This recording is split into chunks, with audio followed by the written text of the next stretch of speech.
السلام علیکم ورحمۃ اللہ وبرکاتہ۔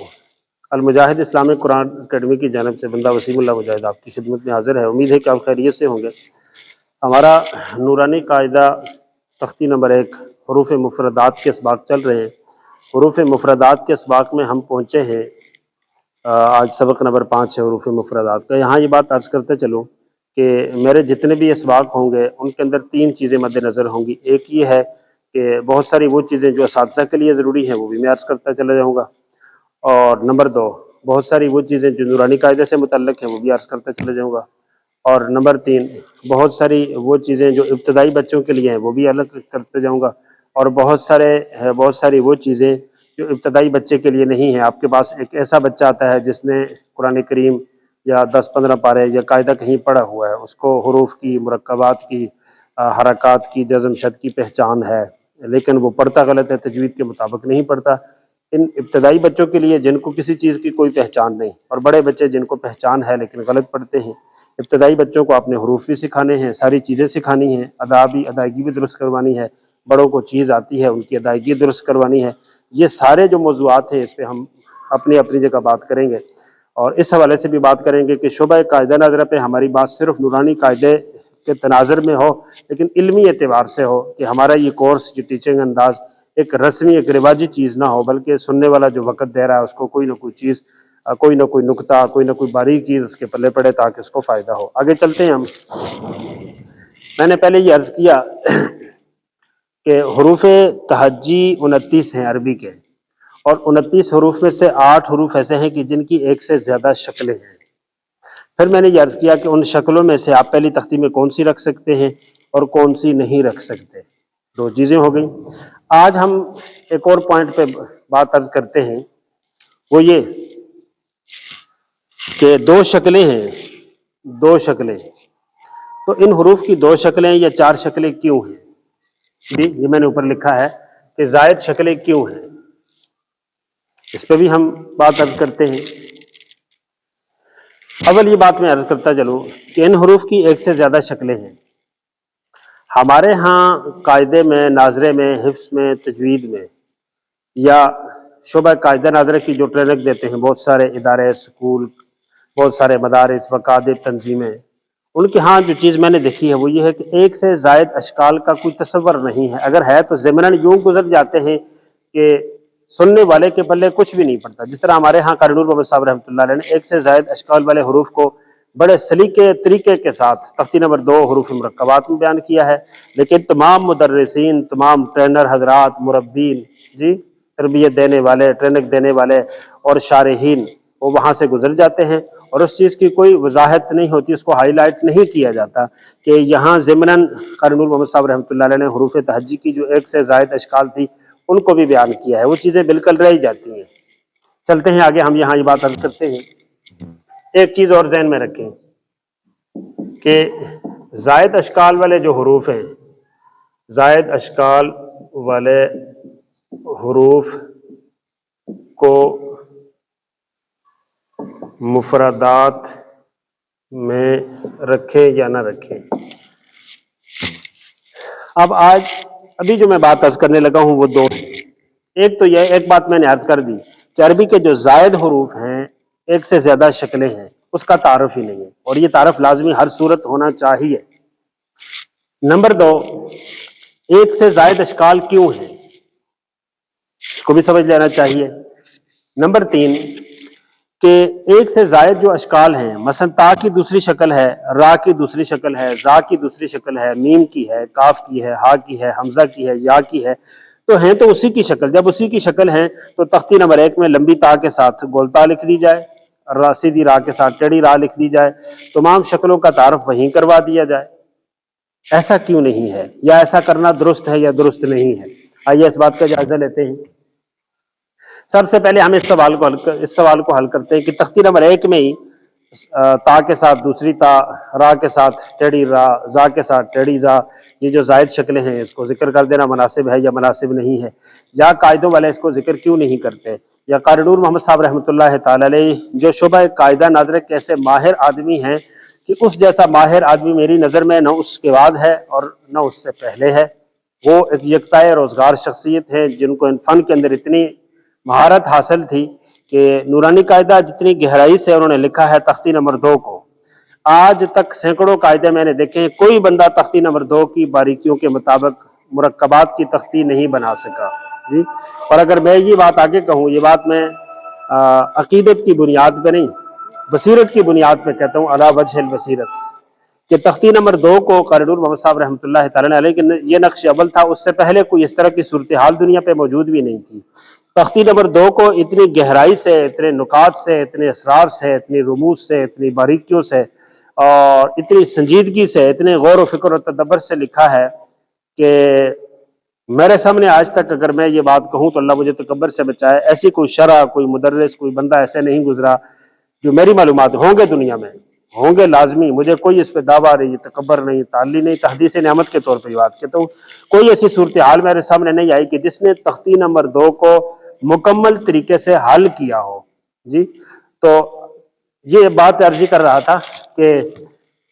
یعنی تختی نمبر 1 میں قاری نور محمد صاحب رحمۃ اللہ تعالیٰ علیہ نے حروف کی جو زائد اشکال تھی ان کو کیوں نہیں رکھا، یا دیگر قاعدے والے کیوں نہیں رکھتے، یا ہم تختی نمبر 1 میں چھوٹے بچوں کے لیے رکھ کے سکھا سکتے ہیں کہ نہیں سکھا سکتے؟ بڑے بچوں کو آپ وہ جو زائد اشکال ہے اسی حرف کے ساتھ سکھا دیں تو بالکل ٹھیک ہے، کوئی حرج، لیکن چھوٹے بچوں کے لیے عرض یہ ہے کہ جب آپ دیکھتے ہیں با تا سا کی شکل ایک جیسی ہے تو آپ شکل سے شکل کا پہچان کراتے ہیں،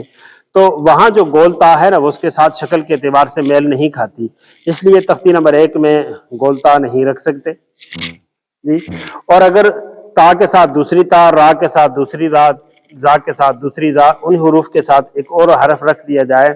تو بچے کے اوپر پہلے سے وہ جو ایک شکل ہے اس کی پہچان نہیں، اس شکل کا پچھلے اگلے کے ساتھ کیا فرق ہے اس کی پہچان نہیں، نقطے کی پہچان نہیں، اس کی ادائیگی درست نہیں، اس کو نام نہیں آتا، تو بچے کے اوپر ایک بوجھ ڈالنے کے بجائے ہم اگر دوسرا، تیسرا، چوتھا، 5واں بوجھ ڈال لیں تو یہ ایک ابتدائی بچے کے ساتھ زیادتی ہو جائے گی، وہ سیکھنے کے بجائے دلی طور پہ باغی ہو جائے گا، متنفر ہو جائے گا، وہ کچھ سیکھ نہیں پائے گا۔ اس لیے ماہرین تختی نمبر 1 میں حروف کی جو زائد اشکال ہیں ان کو نہیں رکھتے،